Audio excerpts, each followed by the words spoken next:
Hey everybody, Nick Espinoza, your chief security fanatic here, and today we are talking about social media because social media helps drives belief and governments are using that to their advantage. Now here's what's going on. This is coming from the AP, and it is really, really fascinating. Now, we're going to be talking about China because China's ruling Communist Party has opened up a new front in its long and rather ambitious war to basically shape global public opinion on the country of China, and they're using Western social media to do that. Now, one of these people that are key to this is Liu Xiaoming, who recently stepped down as China's ambassador to the United Kingdom, and he is one of the party's most successful foot soldiers in essentially what is an evolving online battlefield. Now, he joined Twitter in October of 2019, and then scores of Chinese diplomats then surged onto both Twitter and Facebook. Both of these, by the way, are banned in their home country of China. Since then, Liu has deftly elevated his public profile, gaining a following of more than 119,000 as he basically transformed himself into essentially what they call the wolf warrior diplomacy, which is essentially a reference to a very popular Chinese action movie. Now, his stream of posts, which essentially are anti-Western, pro-Chinese bias and all of that, have been retweeted more than 43,000 times from June through February of basically June of last year through February of this year alone. And much of the popular support that basically he seems to have on Twitter has been manufactured. It's not actually real.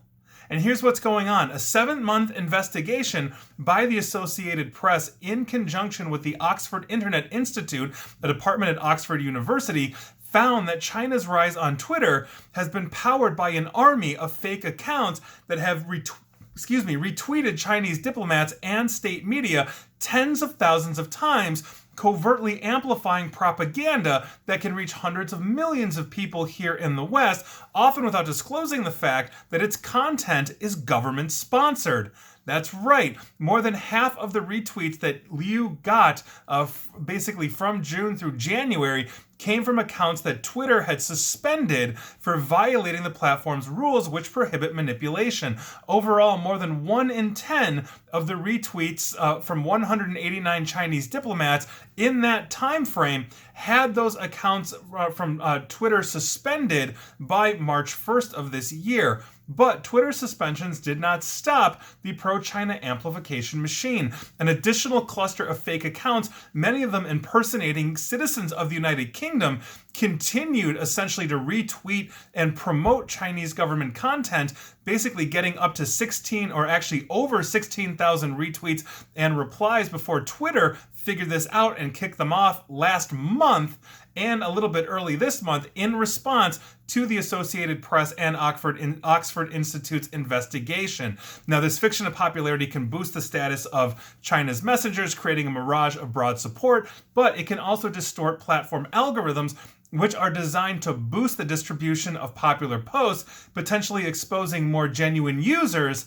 to Chinese government propaganda. Now, while individual fake accounts may not seem impactful on their own, over time and at the scale that they were doing this, these kinds of networks can distort the information environment, deepening the reach and authenticity of China's messaging. Twitter and other platforms have identified inauthentic pro-China networks before, but the Associated Press and Oxford Internet Institute investigation shows for the first time that large-scale inauthentic amplification has broadly driven engagement across official government and state media accounts, adding to the evidence that China's appetite for guiding public opinion, covertly if necessary, extends beyond its borders and beyond the core strategic interests that it has regionally, like Taiwan, Hong Kong, and the islands known as Xinjiang. Now, Twitter's takedowns basically came after weeks of activity, and both the AP and Oxford Internet Institute identified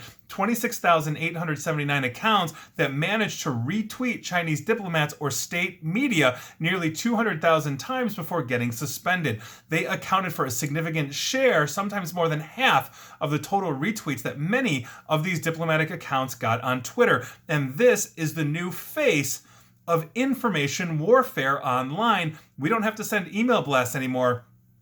We just put ourselves on blast on Twitter, get a whole bunch of fake bot accounts that look legitimate to essentially amplify this, and the next thing you know, the algorithms from Twitter and Facebook and other platforms are seeing this as a growing, popular, potentially viral thing, and so they start giving it out to more people thinking that this is what you want. And this really, I think, underscores the point that we, just as humans, need to make sure we are checking our facts, we are checking our sources, we are not believing the hype. If you are looking at a news outlet or source that seems like it has an absolute alignment with whatever your political view is, immediately take that as suspect, because it could potentially be propaganda, especially if you've never heard of the site before, even though it sounds really, really good or really, really like what you believe. These are things that I think we really need to make sure that as we are looking for that actual, legitimate, honest, fake news out there, that we are taking into account that these potentially are being sponsored by states or countries that are adversarial to the state or country you live in. China is basically adversarial to the United Kingdom, where they were launching this out of, also to the United States in some ways, although we are always trading partners as they are the largest manufacturer in the world. So this is a huge, huge problem that we have to address, and it starts with the realization and understanding that what you are reading may simply be false. And how many times have we seen fake news on whatever the topic is, political or otherwise, basically on a Facebook, and then amplified, and then their algorithms point you to more fake news because you believe the first one, and now you're in the rabbit hole of things like QAnon and everything else. So this is a huge, huge problem that we have. We have to make sure we're checking our sources. I'm glad Twitter is seeing this. I'm glad investigations are going on, but this is the one they caught. How many of these are going on that we don't know about? And that's your news of the day. And please like, share, follow me here on Facebook and Twitter at NickAESP, where hopefully I am not fake news, but will be amplified. And always feel free to follow me on YouTube as well. Same reason. And as always, stay safe and stay online. Thanks, everyone.